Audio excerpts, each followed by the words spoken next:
That's not ice. It's a mess. It's basically a mess.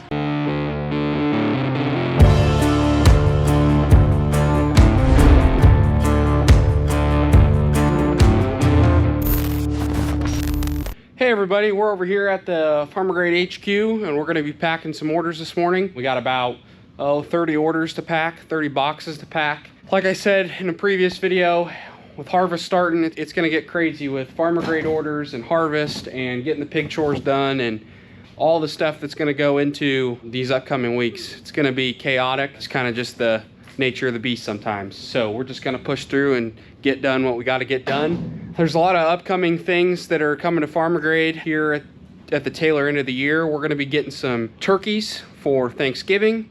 We're going to be getting some more Sunny Farms beef. So we're going to do another drop with Sunny Farms. He's going to bring 12 head of his cattle here to us, and we're going to be pre-selling that in November, October. We're also getting a lot more pork processing done, a lot more cool cuts. We're going to do holiday gift boxes.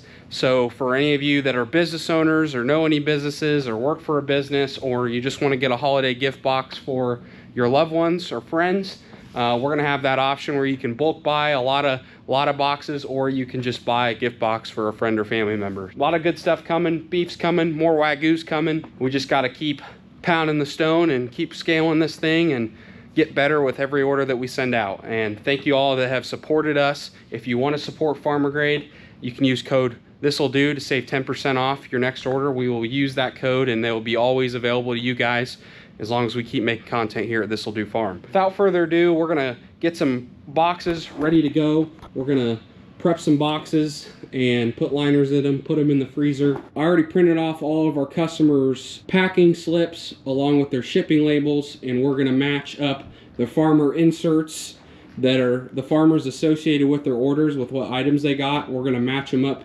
to everybody's packing slip and their shipping label so that they know exactly where their meat is coming from for their order. Then we'll get it in the freezer and start packing some orders. So shouldn't be too much.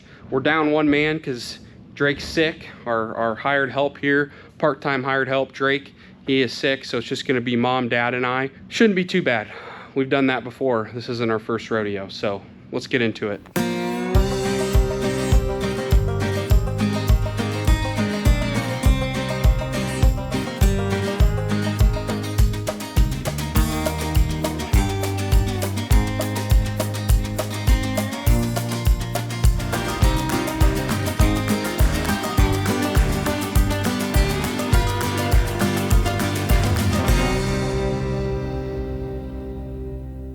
How are you today? Bright-eyed. Are we gonna be able to do beans tomorrow? No, I don't think so. Not as crappy as it is today. I doubt they get dry, unless this weather really changes. What's the agenda for today then, if you're not harvesting? Well, I got a load of compost, a load of wood shavings coming, creating organic matter. Yeah, that's it. That's the ticket. All right, we're in the freezer now. We got our orders here.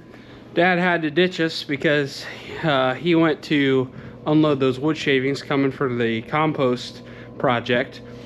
Poor planning on his part. It's almost like he wanted that to happen, maybe. I know what you're up to, Dad. I know what you're up to. But yeah, we're gonna get going in here and just pack away, and Dad will show up here. He'll come back. It won't take him too long, but it's gonna be easy going, slow going. It might take a little longer than expected, but it ain't too bad.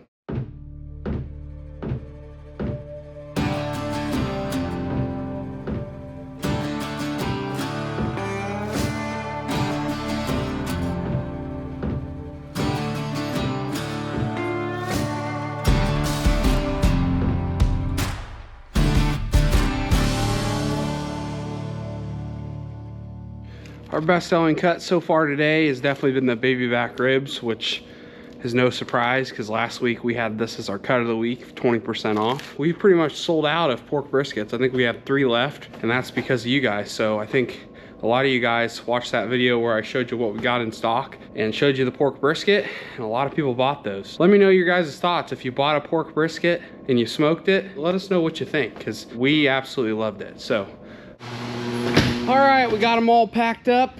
Now it's time for UPS truck to arrive and get these bad boys loaded up. All they got to do is just arrive on time and we'll be in good shape. Let's head back to the farm once we get these loaded up and see what else we can find to do.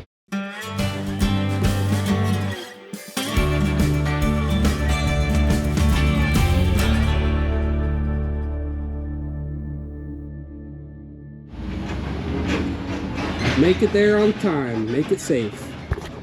Make it safe. Fingers crossed. I don't know whether to laugh or cry because this project is going to turn into a real doozy. That is basically sawdust. The guy that I got it from, he had it loaded. We needed to get it. He brought it. Yeah, there's some there. And the rest of it's out there. That's a semi-load. I don't know if I can get it all in here anyway. I'm really not ready for it because before I do all that, I got to get posts in here to split this up and a post in between at the back. Post, post, post, post.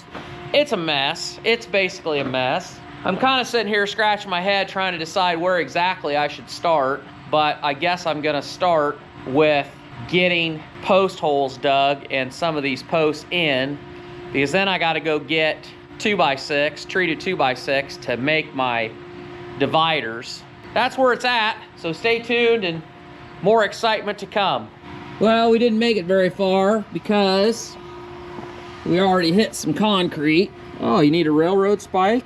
We might find the Capone vault before we're all said and done. But anyway, I gotta get some of this concrete out of the way before we can keep digging.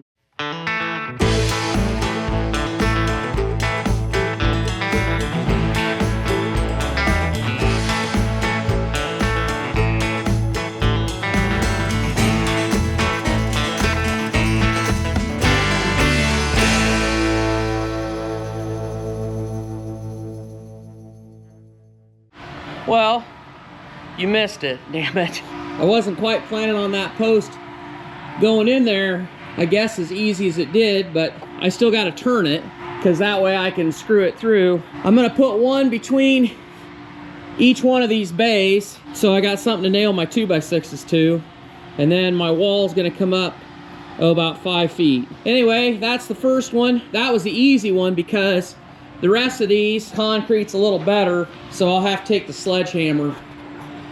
Have to play a little Peter Gabriel while I'm doing that. All right, back at it. Well, look at that. I got that post in. I gotta twist it just a little bit because it's not quite plumb, but it wasn't as bad as I thought. My hole should have been a little bit over that way, but it really does not make a shit's worth of difference for this application. That's the good news. You want some bad news? That's not ice.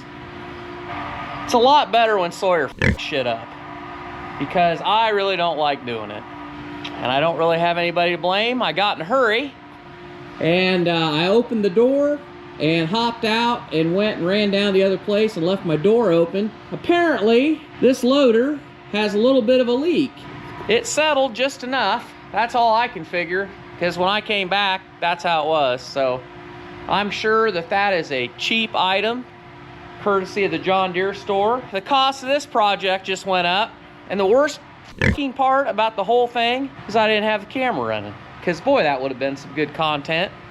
You probably would have learned some new colorful metaphors that you hadn't heard before, and yeah, it would have been good for everybody. At least there would have been something good come out of it. Let's go back to thinking about our post. So at least we got that in, and now I'm not totally sure whether or not I'm gonna be able to run that thing without the door on it or not. I think if I can latch the, oh, probably not, because I bet you that thing has to like sit in here somehow against something.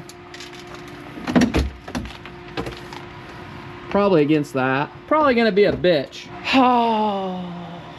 All right, well, stay tuned.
Okay, well, much to my surprise, that thing didn't go down. Too bad I had to knock it down a little bit with the sledge. It is plumb this way. The bottom of the post needs to go over a little bit. That's easy. I'm going to nail the top. I've got ring shank nails. I'm gonna run bolts through there, but I've got ring shank nails, so I'm gonna nail at the top.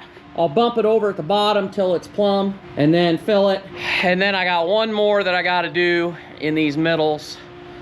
And then I'm probably gonna quit for today. I called the lumber yard. It's pretty good lumber bill. I guess just so you know, so far into this deal, I've got the money for the sawdust, and I'm gonna end up spending probably $1,500 or $1,600 on lumber for this. I'm paying Darling International almost $400 a month now to pick up dead pigs. That's what, $4,800 a year?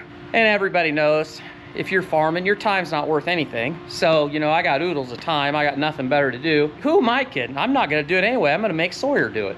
It looks to me like I should be about money ahead right out of the gate. And yeah, it's not gonna be as easy, you know, just dumping them in the tank and they come and pick them up. But the thing is, that only happens about 70% of the time. The rest of the time, they don't come and take them on time.